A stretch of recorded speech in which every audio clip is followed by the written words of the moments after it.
Bog svima, ja sam Marija Husar-Rimac i trenutno se nalazim u Osijeku. Zašto? Zato što pjevam sa fenomenalnim zborom mladih preslavnog imena Marija.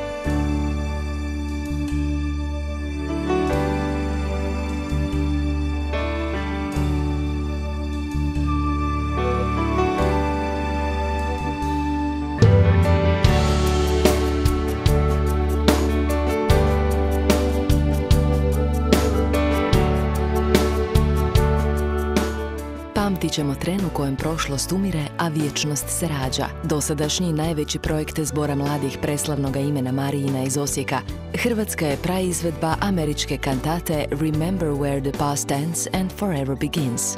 Projekt je to u koji smo svi uložili svo svoje slobodno vrijeme i svu svoju energiju. Projekt koji je na početku djelovao kao san, a evo na kraju se i ostvario. Riječ je o dijelu koje odiše modernim pop ritmovima i harmonijama gospela, a svojim sadržajem obrađuje Isusov život od cvjetnice do njegovog slavnog uskrsnuća.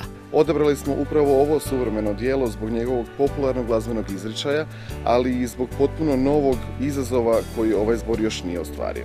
Budući da je djelo napisano za dva naratora, mješoviti četveroglasni zbor i solista, upućen je poziv poznatoj hrvatskoj estradnoj umjetnici Mariji Husar-Rimac. Moram priznati da sam oduševljena s tom idejom da su zapravo došli i oni sami na ideju da pozovu nekoga, ajmo to nazvati poznatu ličnost, koja će s njima izvesti djelo koje su sami izabrali, koji su sami preveli i mjesecima se stvarno trudili i mučili da to dovedu do savršenstva. Mi smo izabrali Mariju jer nam njezina senzibilnost, muzikalnost i glazbeni izričaj kojim se bavi odgovara, a ponajprije duhovnost u kojoj smo bliski.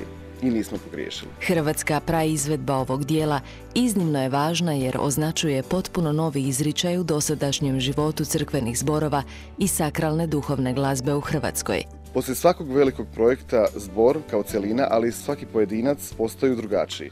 Drugačiji u smislu profesionalnog napretka, rasta kao pjevača, ali i rasta kao osobe, te u našem slučaju i rasta kao vjernika.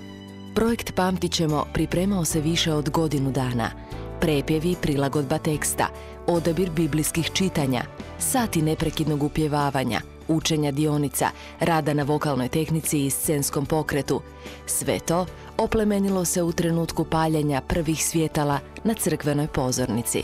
Stati pred publiku i prenijeti ono što nas sami oduševljava i u što sami vjerujemo uistinu raduje. A kad osjetimo da je i ona sama u to povjerovala, onda smo ispunili svoj zadatak.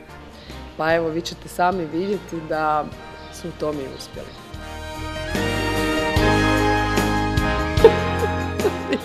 Nije lako. Ko je rekao da će biti lako?